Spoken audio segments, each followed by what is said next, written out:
March 15. நமது அனுதின மன்னா ஊழியங்களின் வாழ்த்துக்களுடன் இன்றைய நற்செய்தி.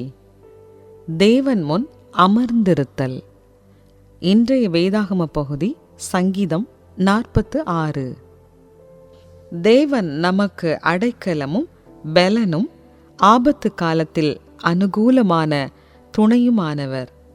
ஆகையால் பூமி நிலை மாறினாலும், மலைகள் நடுச்சமுத்திரத்தில் சாய்ந்து போனாலும், அதன் ஜலங்கள் கொந்தளித்து பொங்கி அதன் பெருக்கினால் பர்வதங்கள் அதிர்ந்தாலும் நாம் பயப்படோம். ஒரு நதியுண்டு, அதன் நீர்க்கால்கள் தேவனுடைய நகரத்தையும் உன்னதமானவர் வாசம் பண்ணும் பரிசுத்த ஸ்தலத்தையும் சந்தோஷிப்பிக்கும். தேவன் அதன் நடுவில் இருக்கிறார், அது அசையாது. அதிகாலையிலே தேவன் அதற்கு சகாயம் பண்ணுவார். ஜாதிகள் கொந்தளித்தது, ராஜ்யங்கள் தத்தளித்தது. அவர் தமது சத்தத்தை முழங்க பண்ணினார், பூமி உருகி போயிற்று. சேனைகளின் கர்த்தர் நம்மோடு இருக்கிறார். யாக்கோபின் தேவன் நமக்கு உயர்ந்த அடைக்கலமானவர். பூமியிலே பாழ்கடிப்புகளை நடப்பிக்கிற கர்த்தருடைய செய்கைகளை வந்து பாருங்கள். அவர் பூமியின் கடைமுனை மட்டும் யுத்தங்களை ஓய பண்ணுகிறார்.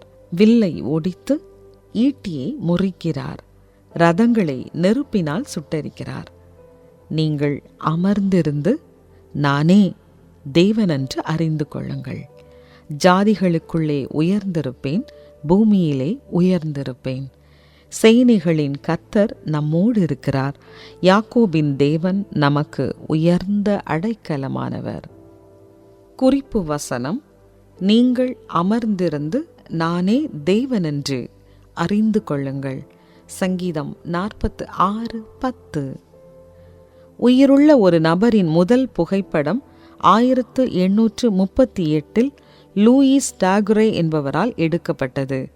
அந்த புகைப்படம் ஒரு மதிய நேரத்தில் பாரிஸில் உள்ள ஒரு வெற்று நுழைவாயிலிருந்த ஒரு உருவத்தை சித்தரிக்கிறது.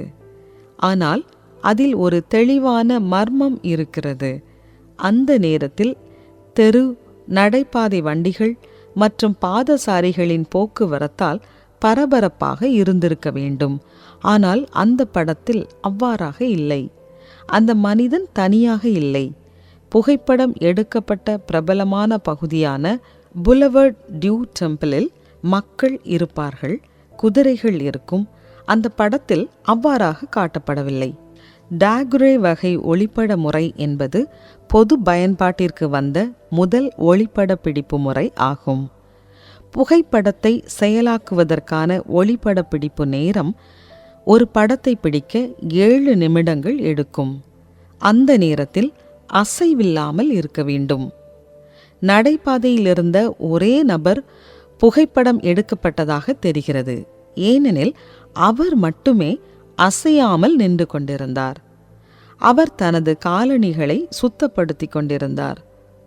சில நேரங்களில் நிலைத்திருத்தல் என்பது செயலாலும் மற்றும் முயற்சியாலும் செய்ய முடியாததை செய்து முடிக்கிறது. சங்கீதம் 46:10 தேவன் தம்முடைய மக்களிடம் நீங்கள் அமர்ந்திருந்து நானே தேவனென்று அறிந்து கொள்ளுங்கள் என குறிப்பிடுகிறார். ஜாதிகள் கொந்தளிக்கும் போது, பூமி நிலை மாறினாலும் அமைதியாக அவரை நம்புவார்கள். ஆபத்து காலத்தில் அனுகூலமான துணையை அவரில் கண்டடைவார்கள். அமைதியாக இரு என்று மொழிபெயர்க்கப்பட்ட எபிரேய வினைச்சொல் முயற்சியை நிறுத்து என்றும் குறிப்பிடுகிறது. நமது வரம்புக்குட்பட்ட முயற்சிகளில் நம்பிக்கை வைப்பதை காட்டிலும் நாம் தேவனில் இளைப்பாறும்போது அவரே நம் அசைக்க முடியாத அடைக்கலமும் பெலனும் என்று காண்கிறோம். இன்று தேவனை நம்புவதை நீங்கள் எவ்வாறு காண்பிப்பீர்கள்? வாழ்வின் எப்பகுதியில் நீங்கள் அவரை அதிகமாக நம்ப வேண்டும்? பரலோகத் தகப்பனே, உம்மை நம்பவும் உமது மாறாத அன்பை குறித்த அமைதியான நிச்சயத்தில் இளைப்பாறவும் எனக்கு உதவும். ஆமென்.